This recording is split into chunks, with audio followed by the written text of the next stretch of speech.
Tahu nggak sih, kemajuan ilmu pengetahuan itu kadang kayak pedang bermata dua. Di satu sisi, hebat banget, membawa kemajuan luar biasa. Tapi di sisi lain, ia bisa menciptakan teknologi dengan daya hancur yang ya ampun nggak kebayang. Oke, sekarang kita bakal bahas salah satu ciptaan paling mengerikan itu senjata nuklir.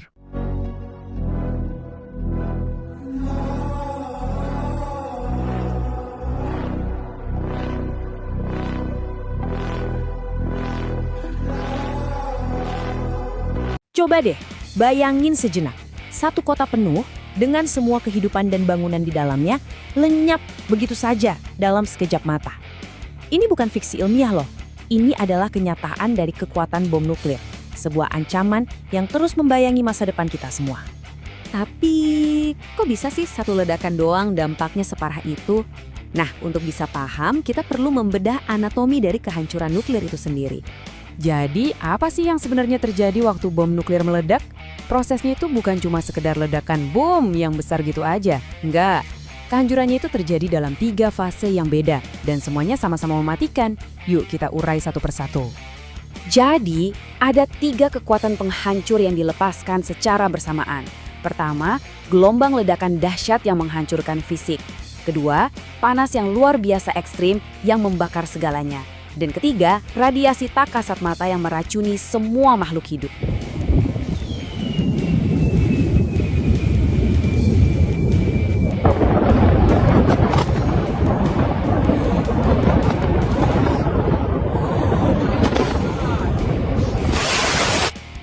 Oke, pertama gelombang ledakan. Ini bukan angin kencang biasa ya. Ini tuh kayak dinding udara bertekanan super tinggi yang geraknya lebih cepat dari suara. Gedung pecakar langit yang kokoh aja bisa ambruk seolah-olah cuma terbuat dari kartu. Hampir nggak ada bangunan yang bisa tahan dari gempuran ini. Selanjutnya, panas yang nggak masuk akal. Suhu di pusat ledakan itu bisa lebih panas dari permukaan matahari loh. Saking panasnya, semua yang ada di dekatnya itu bukan cuma kebakar, tapi benar-benar menguap jadi debu. Panas ini juga memicu kebakaran hebat yang akhirnya menciptakan badai api sendiri yang bisa melahap seluruh kota. Dan yang terakhir, ancaman yang paling licik. Karena kita nggak bisa lihat, radiasi. Ini adalah pembunuh tak terlihat yang dilepaskan oleh ledakan. Radiasi ini menyerang tubuh kita sampai ke level sel, merusak DNA, menyebabkan kanker, penyakit akut, dan kematian yang menyakitkan bahkan lama setelah ledakannya selesai. Dampak radiasi ini nggak berhenti di zona ledakan aja. Partikel-partikel radioaktif ini terlempar tinggi ke atmosfer, lalu jatuh lagi ke bumi sebagai apa yang kita sebut fallout atau jatuhan radioaktif. Partikel beracun ini mencemari tanah, sumber air, dan masuk ke rantai makanan, bikin suatu wilayah jadi nggak bisa ditinggali selama puluhan bahkan ratusan tahun. Ini semua sayangnya bukan lagi cuma sekedar teori atau hitung-hitungan di atas kertas. Umat manusia udah pernah menyaksikan langsung kengerian ini. Mari kita lihat beberapa luka paling dalam yang ditinggalkan oleh era atom dalam sejarah kita.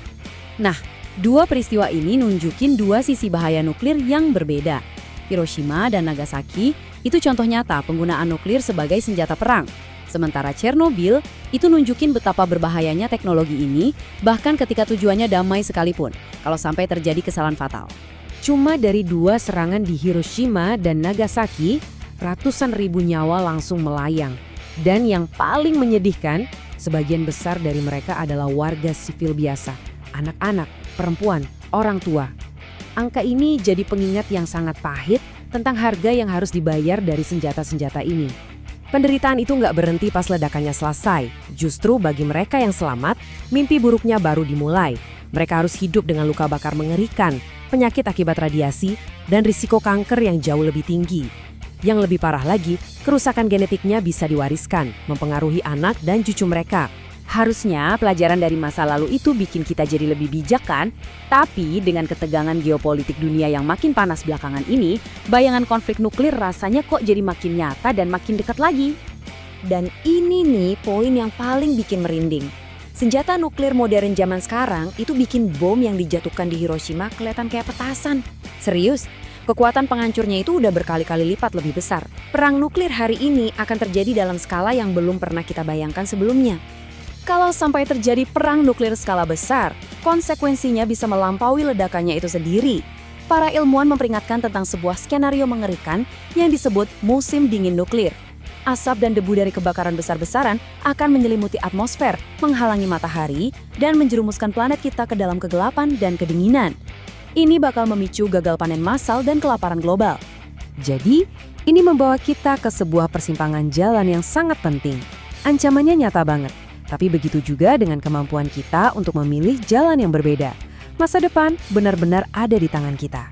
Kutipan ini kayaknya merangkum semuanya dengan sempurna ya. Teknologi itu kan cuma alat. Kekuatan sebesar yang kita miliki sekarang harus diimbangi dengan tanggung jawab moral yang sama besarnya. Tujuannya harus selalu untuk membangun, bukan untuk menghancurkan.